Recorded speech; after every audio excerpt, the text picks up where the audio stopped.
I'm Walter Cronkite. This is the story of Mustafa Kemal Atatürk, the strong man who in a little more than a decade led Turkey out of the Middle Ages and into the 20th century. The story, The Incredible Turk, as the Prudential Insurance Company of America presents the 20th century.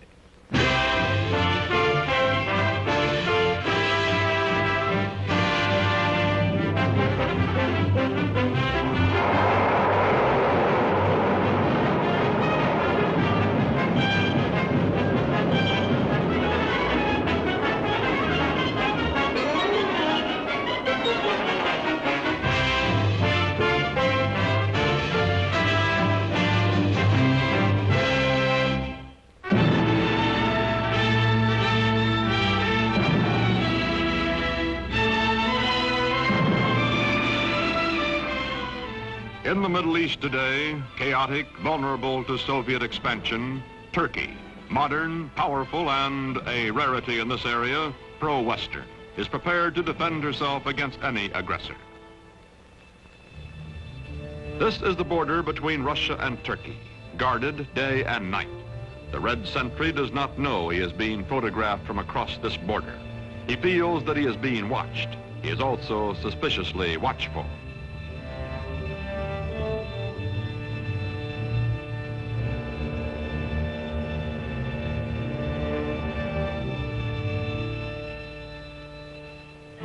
Today, Turkish cavalry defends the broken, desolate terrain at the edge of Asia Minor. These cavalry squadrons are part of the strongest fighting force in the Middle East, the Army of Turkey, a democratic-minded member of NATO, military partner of the United States.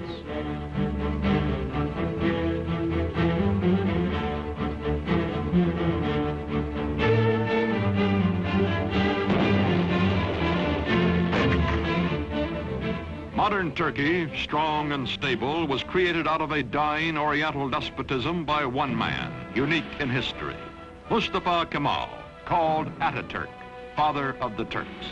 In a moment, this story, The Incredible Turk. By 1900, the Ottoman Empire, land of many races and religions, has lost her ancient tolerances and her world position, is reduced from medieval splendor to medieval squalor. Ruled by inept autocrats, ruined by foreign wars and exploited by foreigners, the people are sunk in poverty, lost in lethargy, mostly illiterate. The Turkish Empire continues to exist only because the European nations cannot agree among themselves to dismember her.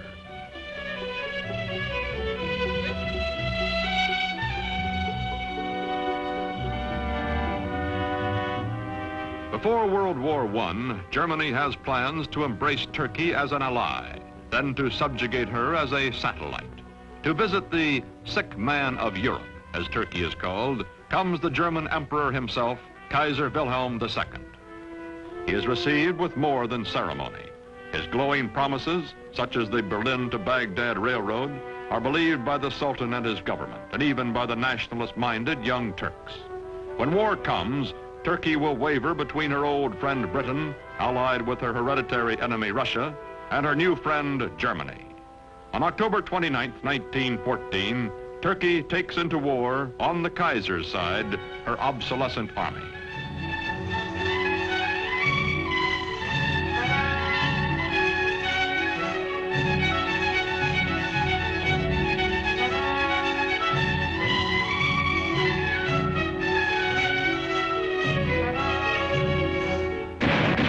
February 1915, the British plan to force the Dardanelles past Gallipoli, take Constantinople, and free Russian shipping in one naval campaign.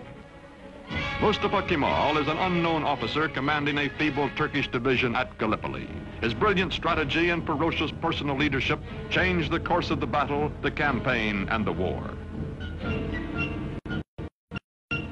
After 10 months, the British signal defeat and steam away, leaving on the historic shore of the Hellespont a new hero in Turkey. One victory, one great military commander are not enough. The defeat of the Central Powers by the Allies brings the end of the old Ottoman Empire. It is carved away, leaving only Turkey proper, a much smaller and more homogeneous land which, with leadership, may become a nation. November 1918. The ships of the victors crowd the harbor at Constantinople after World War I. From the palace of a weak and corrupt sultan, there comes no opposition. Turks bowing to Mecca accept their fate.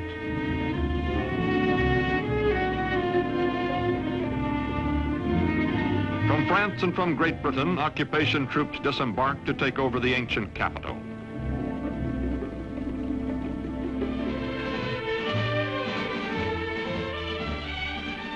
Sure that the Allied armies in Constantinople will do nothing to prevent it, Greece is preparing for an invasion of Turkey. On May 15, 1919, the Greeks land their troops.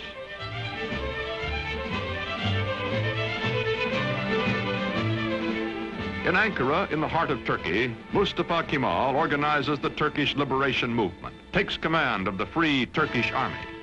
From far off Constantinople, the Sultan repudiates him, but Mustafa grimly swears that he will gain Turkey's freedom or die. No other general equals this man, and the Turkish soldiers need only to be led to fight. They are traditionally warriors.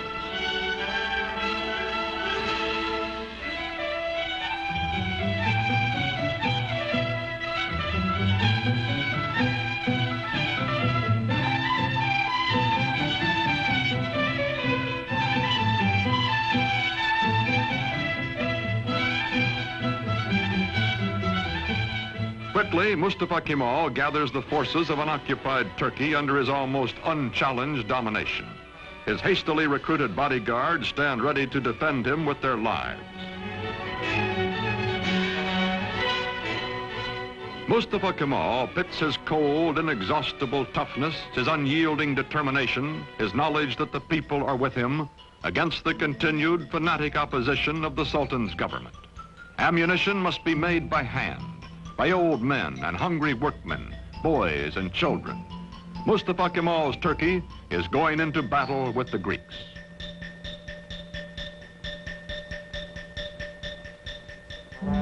The war with the Greeks lasts 3 years, from 1919 to 1922. The Turkish people know it is a war of extermination, atrocious, no quarter given or asked. Heroically led, the Turks advance against the invaders. The women leave their endangered homes to carry shells to the army.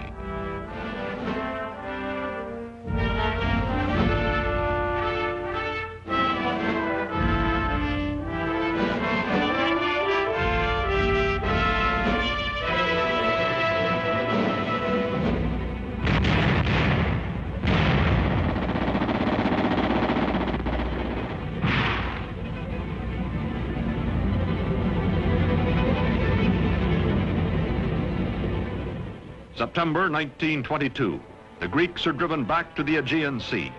Offshore, Allied rescue ships stand by.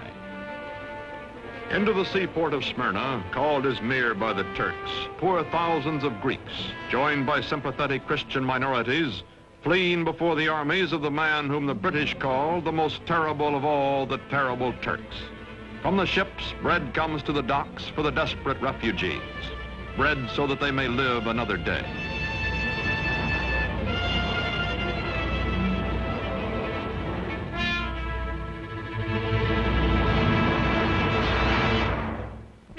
September 9th, 1922. The Turks enter Smyrna, last stronghold of the invaders. They take vengeance against the Greeks for whole Turkish villages wiped out, for their kinsmen massacred.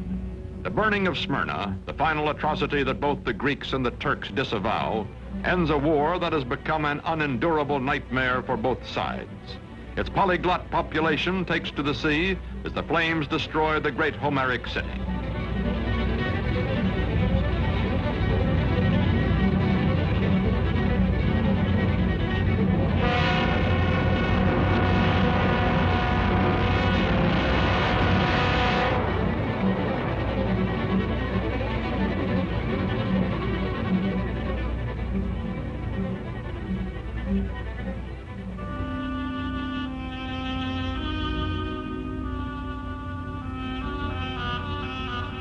Star and crescent fly over liberated Turkey. Mustafa Kemal Pasha, married to a woman of Smyrna who personifies his ideal of Western freedom for all Turkish women, is Chief of State and Supreme Commander of the Army. With the winning of the war, he removes his uniform, never to wear it again. He is now granted dictatorial powers by the elected National Assembly. In Constantinople, to be officially renamed Istanbul, the foreign occupation troops are evacuated. In the fall of 1922, Sultan Mohammed VI, whose family has reigned for 7 centuries, fears for his life and goes into exile as crowds cheer his going. Mustafa Kemal's victorious army enters Istanbul.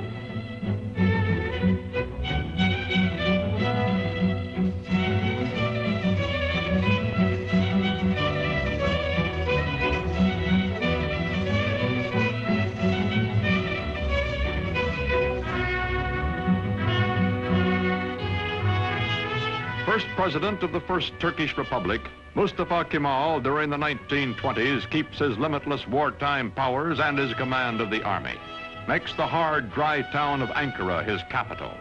His fantastic dream is not of empire or conquest, but of creating a democratic Turkey, a new kind of Turk in his lifetime.